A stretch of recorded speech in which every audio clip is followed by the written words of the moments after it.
غم میں روتا ہے نا، آنسو جب حسین کے غم میں نکلتے ہیں وہ دنیا کا کوئی غم اس کو نہیں ہوتا، ورنہ تم پوری زندگی اپنے غم میں رہو گے۔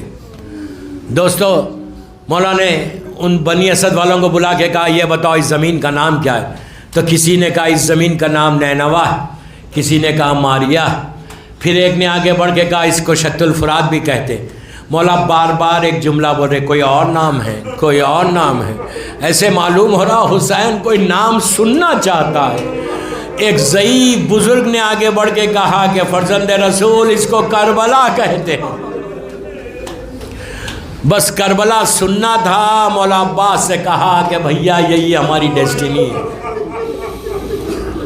بنی اسد والوں سے کہا کہ میں یہ زمین خریدنا چاہتا ہوں۔ لوگوں نے کہا کہ مولا یہ زمین نہ خریدیں، ہم نے اپنے بزرگوں سے سنا کہ یہ زمین کسی کو راز نہیں آتی، یہاں پہ کوئی آرام کے ساتھ سکون کے ساتھ نہیں رہ سکتا۔ تو امام نے کہا یہ ہماری زمین ہے، اب ہم قیامت تک یہیں رہیں گے۔ زمین کو خریدنا، پیپرز بننے لگے اور شہزادی زینب کو پتہ چلا کہ حسین زمین خرید رہے، تو بی بی نے فضہ سے کہا کہ جا کے میرے ماجائے سے کہو کہ زمین علی اکبر کے نام پہ لینا۔ دوستو جب یہ سنا تو حسین گریہ کرنے لگے کہ ہائے علی اکبر، اس کا بھی مزار یہیں بننے والا۔ زمین خریدی گئی، جب زمین خریدی تو مولا عباس سے کہا کہ خیمے لگاؤ۔ عزیزو ہر طرف خیمے لگے، سیدانیوں کے خیمے لگائے گئے اور مولا حسین کا خیمہ۔ تھوڑی دیر گزری، بس تھوڑی دیر گزری سیدانیوں کے خیمہ سے، جناب زینب نے فضہ کو بلایا اور بلا کے کہا کہ فضہ جا کے بھیا کو بلا کر لاؤ۔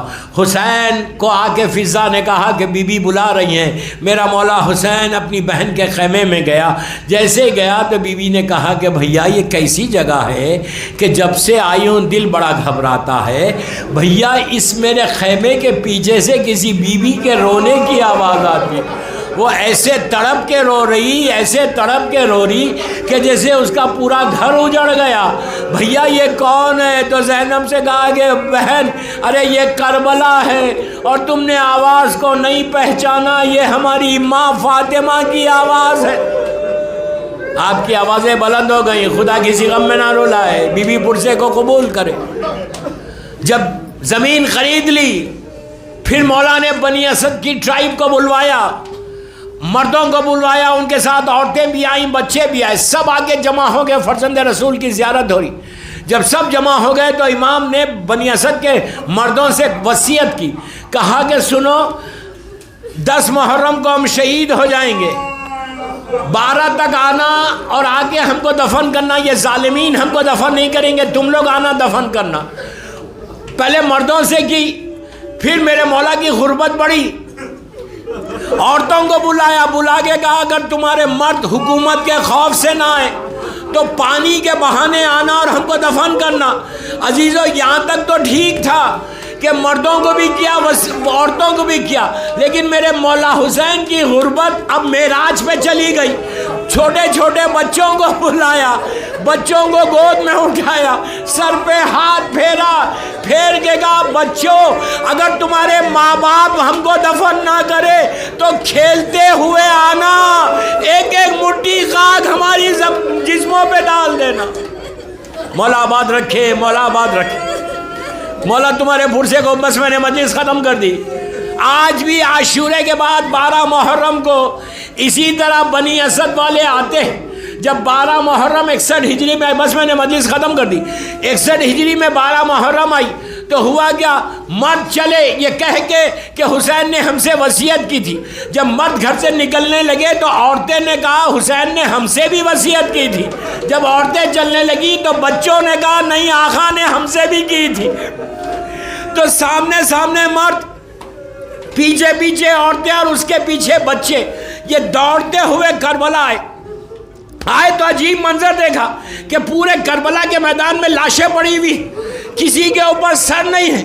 اب یہ جو سردار تھا اس نے کہا کہ ہم کو کیسے معلوم حسین کون ہے اور حسین کے ساتھی کون ہے؟ کہتا ہے کہ ہم نے ایک عجیب منظر دیکھا، ہم نے دیکھا کہ ایک اونٹ کوفے کی طرف سے آیا اور اس اونٹ پہ قیدی بیٹھا ہوا تھا جو زنجیروں میں جکڑا ہوا تھا۔ وہ اونٹ سے اترا، زنجیریں خود بخود کھل گئیں، اس نے پکار کے کہا ٹھہرو میں بتاتا ہوں یہ کس کی لاش ہے۔ وہ لے کر گیا ایک میت کے پاس جس کا سینہ زخمی تھا، اس نے اپنے سینے پہ مار کے کہا یہ میرا بھائی علی اکبر ہے۔ اس کے بعد ایک کپڑے میں پامال لاشا تھا، کہا یہ میرا بھائی قاسم ہے۔ پھر دو میتوں کو اٹھا کے کہا یہ میرے بھائی اون محمد ہے۔ اس کے بعد ایک نشیب میں گیا، جا کر دیکھا ایک پامال لاشا پڑا ہوا تھا، وہ سر پیٹ کے رونے لگا۔ تو بنی اسد والوں نے پوچھا بھئی یہ کس کا لاشا ہے؟ کہا یہ میرے بابا حسین کا لاشا ہے۔ ان لوگوں نے پوچھا آپ کون ہیں؟ تو کہا میں ان کا بیٹا سید سجاد ہوں۔ عزیزوں دفن کر دیا، بس مجلس ختم ہو گئی۔ دفن کرنے کے بعد جب بنی اسد والے چلنے لگے تو امام نے کہا ابھی جانا نہیں، ٹھہرو ایک لاشا اور ہے۔ لے کے نہر کی طرف آئے، انہوں نے کہا ہم نے دیکھا ایک شیر ہے جو لیٹا ہوا ہے لیکن دونوں ہاتھ نہیں ہے۔ امام نے عباس کو لٹا کے خبر میں خود اترے، اپنے رخسارے کو سینے پہ رکھ کے کہا چچا آپ تو یہاں سو رہے، آپ کی بہن زینب کوفے میں ہے، آپ کی سکینہ کو دھماچے لگ رہے، آپ کی بہنوں کے سروں سے چادر۔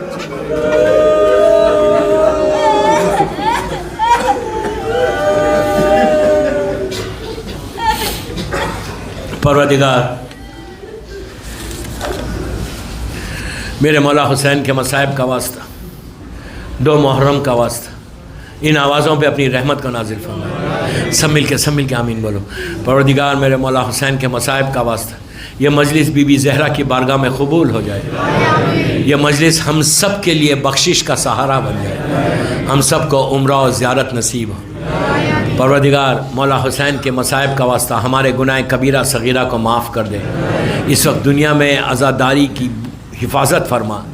پروردگار دنیا میں شیعت جہاں جہاں پر میں نام نہیں لے رہا، پوری دنیا میں اس وقت شیعت بڑے نازک مرحلے میں ہے۔ پروردگار میرے مولا حسین کے مصائب کا واسطہ دنیا میں جہاں جہاں میرا مولا حسین کا چاہنے والا عزاداری کر رہا، ماتم کر رہا، مجلس کر رہا، اللہ ان کی جان، مال، عزت، آبرو کی حفاظت فرما۔ دشمنان عزاداری کو نیست و نابود کر، زمانے کے امام کو سلامت رکھ، سیریا میں سیدانیوں کے روزوں کی حفاظت فرما، جنت البقیع، جنت المولا، جناب حمزہ اور اہل بیت کی خبروں پہ سایہ کر دے۔ پروردگار ہمارے گناہ کبیرہ صغیرہ کو معاف کر دے۔ بیمار کربلا کا واسطہ سارے بیماروں کو صحت کاملہ عطا فرما، کسی کا محتاج مت بنا سوائے تیرے محمد و آل محمد کے۔ امام کے ظہور میں تعجیل فرما، ہم سب کو امام کے ناصروں میں شمار فرما۔